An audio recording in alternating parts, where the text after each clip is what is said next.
Olá pessoal, vamos falar um pouquinho sobre dinâmica dos micronutrientes no solo. Essa é uma aula que eu tenho bem antiga e na verdade eu só atualizei a composição. Então nós vamos falar um pouco dos micronutrientes catiônicos e também aniônicos, e aí a gente divide a aula em partes em função do tamanho do vídeo.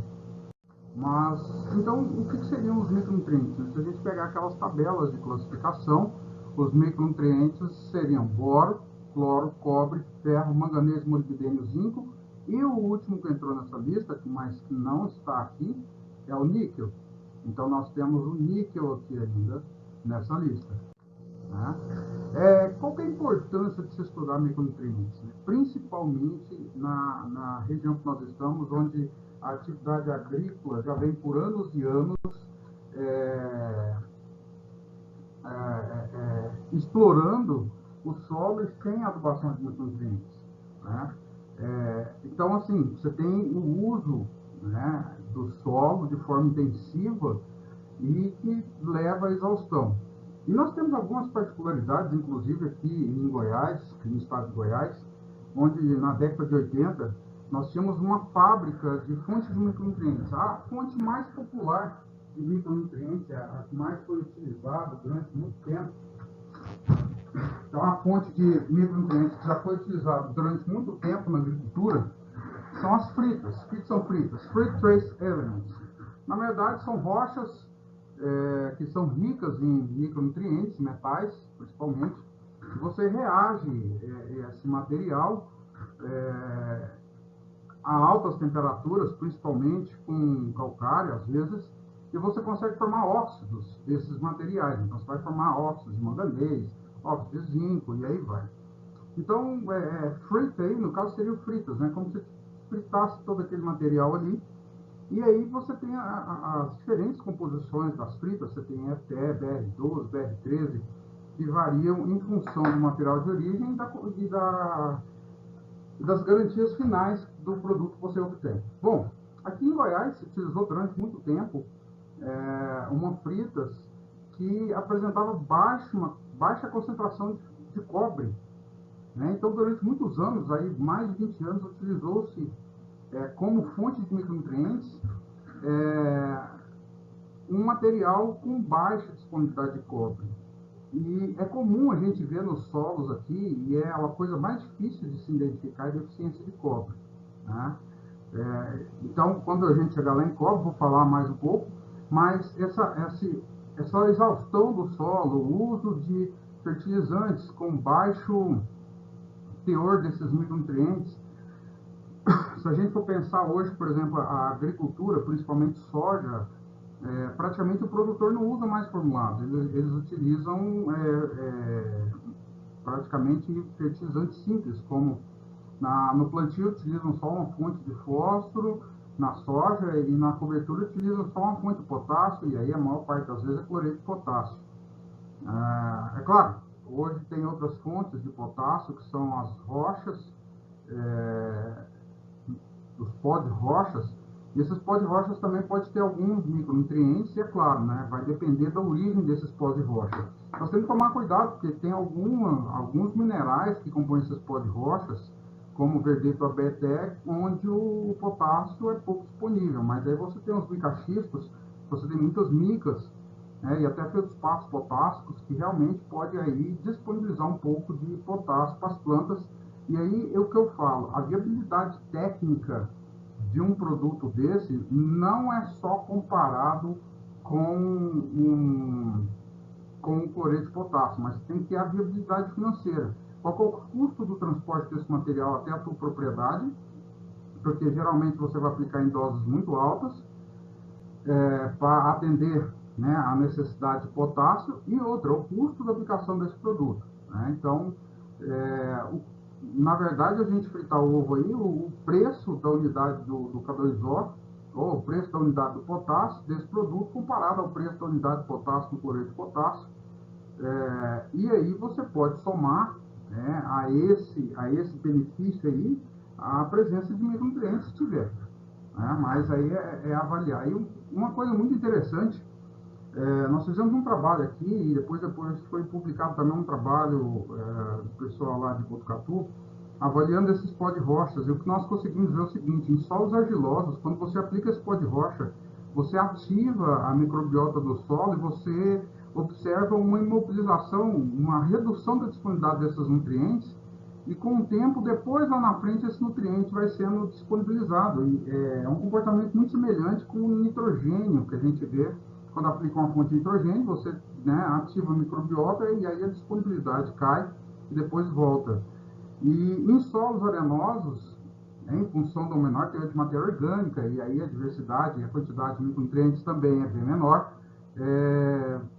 a gente não observou essa redução. E aí nós tivemos respostas muito melhores a aplicação do pó de rocha em solos arenosos do que em solos argilosos, porque em solos argilosos os processos levaram ao aumento da atividade da microbiota, que inicialmente levou à imobilização. E esse processo de imobilização de alguns micronutrientes catiônicos, um exemplo dele é o potássio, pode estar associado não só, né, à imobilização, mas eu acho que também há os processos de absorção, e aí nós podemos ter até absorção específica, já que nós estamos falando de micas, né? As micas podem absorver de forma específica aquele potássio entre camadas, que fica ali entre as camadas da argila, né? Das micas, e das lâminas 2:1 dos minerais silicatados, nós temos ali, e aquele potássio ele é não trocável. E depois, com o tempo, pode voltar. Mas é um trabalho interessante, inclusive, eu acho que a gente tem que dar uma filtrada e publicar ele, porque ficou muito interessante. E em solos arenosos, onde esses processos, eu acho que também é muito atrelado a um pouco da microbiota, porque justamente com a microbiota, com o solo arenoso, a gente não observou esse processo de forma tão intensa. Mas tem informações novas aí, né, de cinética, de absorção desses nutrientes. Eu acho que mais para frente a gente pode até evoluir no raciocínio. Bom, há outros fatores, né, que podem levar à redução da disponibilidade de micronutrientes, principalmente os catiônicos, é a calagem, né? A calagem em altas dosagens, e por incrível que pareça, gente, nós estamos em pleno século XXI, no ano 2000, né, 2020, 2021 em específico, né? Se essa gravação ficar para a posteridade, nós estamos em plena pandemia de Covid, em 2021,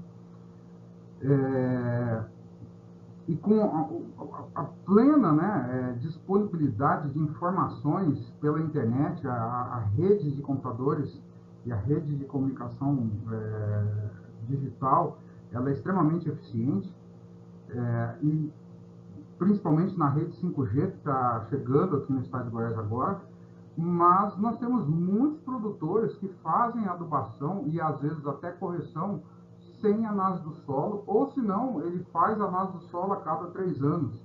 Eu já tive produtor que me apresentou uma análise de solo de 3 anos, de 3 safras anteriores, e perguntou quanto que aplicaria de calcário. Eu falei assim: olha, quanto aplica agora eu não sei, mas quanto você deveria ter aplicado há 3 anos atrás é tanto.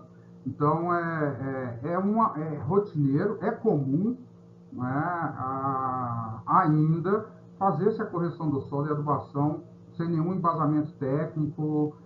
Produtor chega e aplica 3 toneladas de calcário, às vezes você não tem a demanda dessa quantidade, e aí você vai ter uma supercalagem, e os resultados negativos de uma supercalagem é justamente a redução da disponibilidade de cobre, ferro, zinco, manganês, né? O uso de genótipos com alto potencial produtivo, né, e alta exigência nutricional, isso é uma realidade. Na época que eu era estudante de agronomia, 20 anos atrás, há mais de 20 anos atrás, nós falávamos, né, em tetos produtivos de 50 sacas por hectare. Hoje, em 2021, se nós falarmos em 50 sacas por hectare, o produtor não fecha a conta, né, ele sai devendo. Hoje nós estamos falando com tetos produtivos acima de 70 sacas por hectare, e se você pegar essas áreas de competição, é claro, essas áreas de competição de produtividade, eles são áreas mais bem tratadas, com adubações altas, às vezes até aplicação de resíduos orgânicos, né, condições climáticas favoráveis, igual, por exemplo, na região norte do Paraná, mas se você pegar tetos aí de mais de 100 sacas, 140 sacas por hectare. São pontos específicos, mas se a gente pegar de maneira geral, aqui na região do Sudeste Goiano, é muito comum produtividades por volta de 70 sacas e até um pouco superior que 70 sacas. E quando você vai falar com um produtor sempre tem talhões de alta produtividade e os talhões de mais baixa produtividade. Nos talhões de alta produtividade, tem produtor que relatam produtividades por volta de 80 sacas por hectare. Então, eu estou falando quase o dobro do potencial produtivo. Então, se eu estou falando do dobro do potencial produtivo, eu estou falando de muito mais nutriente que vai ser exportado da sua área. Né? E se você pegar as nossas tabelas de interpretação de análise de solo e de recomendação de adubação, são de informações da década de 80. Né? Se a gente for pensar, por exemplo, a quinta aproximação do Estado de Minas Gerais, ela foi lançada em 1999, 97 ou 99, agora se não me engano, mas assim, boa parte dela ainda é a repetição de algumas tabelas da quarta aproximação, que é em data anterior, e né, você pegar a produtividade, né, da soja de 20 anos atrás, que é essa data aí, 1999, ou mais de 20 anos atrás, são tetos produtivos bem inferiores.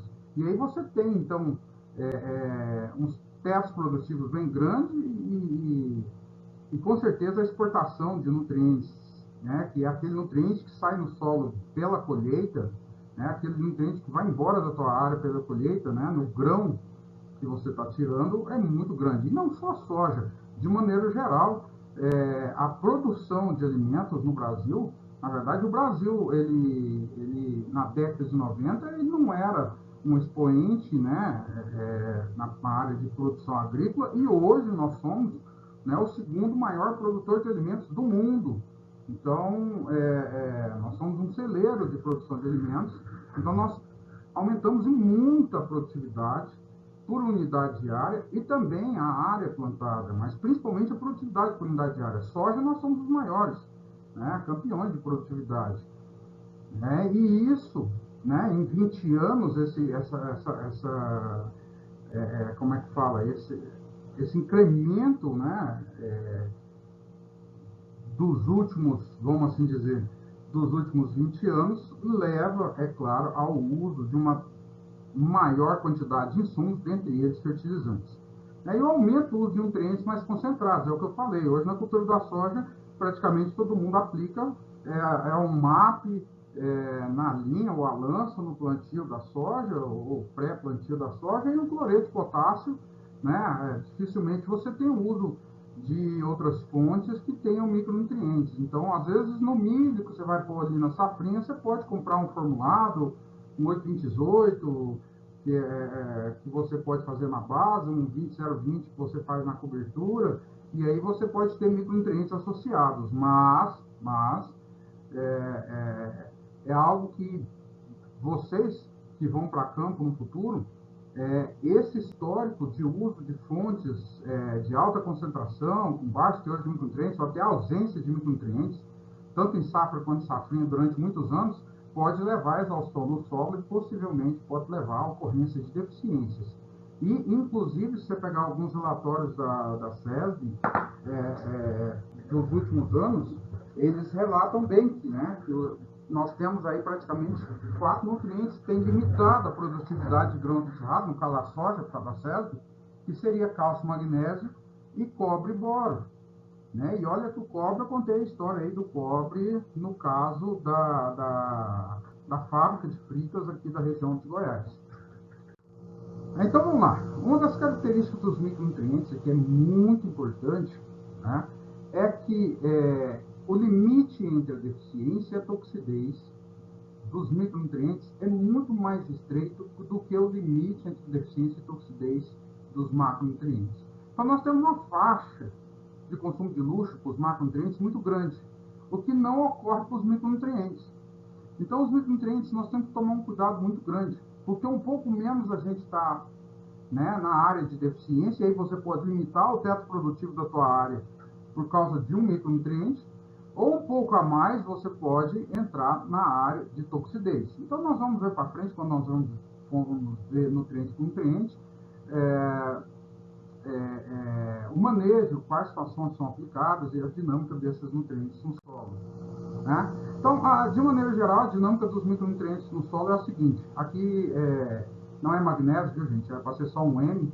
Né? O nutriente na solução ele está em equilíbrio com o nutriente absorvido aos colóides, tanto inorgânicos quanto orgânicos. Nós podemos ter adsorção, né, por interações eletrostáticas, mas também podemos ter processos específicos de absorção específica, né, onde esse nutriente é absorvido de forma específica, ou mesmo formando complexos organometálicos, com compostos orgânicos de alto peso molecular, né, da matéria orgânica, como o ácido sulfúricos, né, e aí você pode ter a redução da disponibilidade desse nutriente no solo. Né? Esse nutriente ele pode formar precipitados, principalmente os micronutrientes, aí, com os catiônicos, com hidroxila, resultante aí de uma supercalagem, né? Com o ânion sulfato e fosfato. É muito comum em gramíneas, por exemplo, ocorrer deficiência de zinco, principalmente quando você aplica alta dose de fósforo na linha de plantio, juntamente com fontes de zinco. Tá certo que o fósforo perdido por precipitação por zinco talvez não vá alterar a disponibilidade de fósforo, mas vai alterar em muito, reduzir muito a disponibilidade de zinco. Né? E nós temos alguns minerais em alguns solos, é claro. Solos altamente intemperizados como os nossos, aí são difíceis, você pode ter exceções pontuais em função de relevo, né, em função de um clima, né, ou um bioclima específico, e aí tem um tipo de solo totalmente diferente, que aí você pode ter aí a presença de alguns minerais na fração do solo, né, a fração areia ou argila, ou silício do solo, que quando intemperizados podem liberar esses nutrientes. Mas se a gente for pegar as áreas cultivadas com grãos, as mais utilizadas para cultivo aqui na nossa região do Cerrado, né, que é a savana brasileira, nós vamos ver que são latossolos, agissolos, são solos bem temperizados, que aí você não vai ter tanto micronutriente disponível para muitos minerais disponíveis para serem intemperizados, liberar esses nutrientes para as plantas. Bom, então agora nós vamos começar a falar dos nutrientes por nutrientes, e aí a gente vai fazendo vídeos independentes para cada um deles, ou por grupo deles. Então não deixem de estudar, ler o material do livro de fertilidade do solo, da Sociedade Brasileira de Ciências do Solo, que é o livro base que a gente utiliza. Façam a leitura complementar obrigatória, né, para vamos assim dizer, para a complementação dos estudos. Então, até a próxima, pessoal, até o nosso próximo encontro, e muito obrigado.